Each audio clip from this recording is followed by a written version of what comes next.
chance today to see firsthand how difficult it is to get around the city in a wheelchair after a snowfall. One of the promises Duffy made when campaigning for mayor was to do a better job of making sure the city's sidewalks are more accessible to the disabled. Today, Rochester Mayor Bob Duffy and his Environmental Services Commissioner Paul Holohan got a glimpse. It is a challenge physically to move down the sidewalk into the street. These are some of the things that you may have seen in the media recently. Hi, my mom asked me Griggs, but I me want to say a difficulty, but right in winter,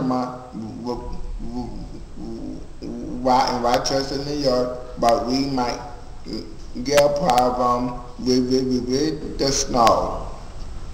So Anthony decided to interview Mayor Duffy and the CEO of the Rochester Transit Authority, Mark Ash.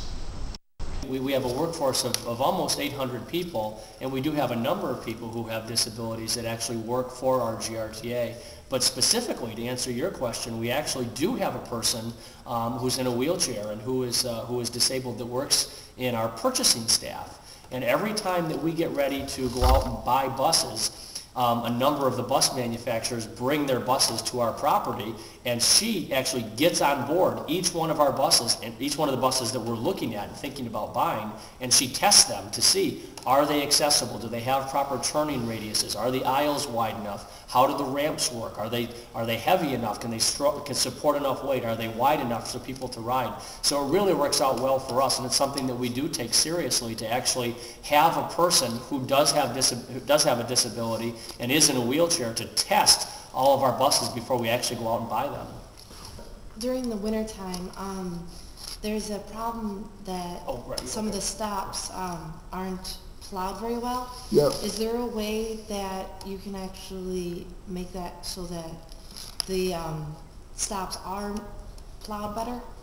Good question. The answer is sort of.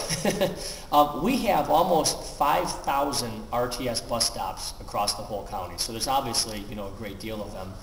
And for example, like at Valentine's Day, when we get 18 inches of snow, we don't have 5,000 people to offer to go out and shovel out 5,000 bus stops.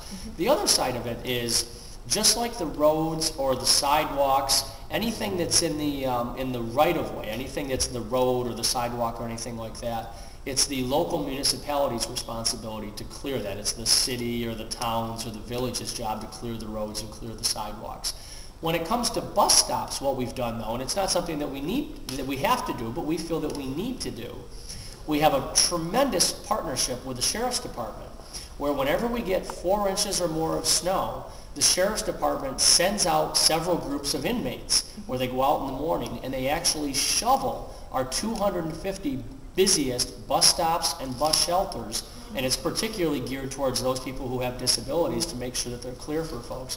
Now, do we wish we could shovel 5,000 instead of 250? Yeah. Of course we do. Oh, yeah. But we're very pleased to be able to partner with the Sheriff's Department and have the inmates go out first thing in the morning and shovel those busiest 250 bus stops and bus shelters. My guy think RTS is doing a good job with disabled people. Thank you very much. So Anthony decided to interview Mayor Bob Duffy. Mayor Bob Duffy's staff stated that his schedule is too busy for him to be interviewed. May want to thank you for everybody's support and been supported with the filmmaking. Thank you very much.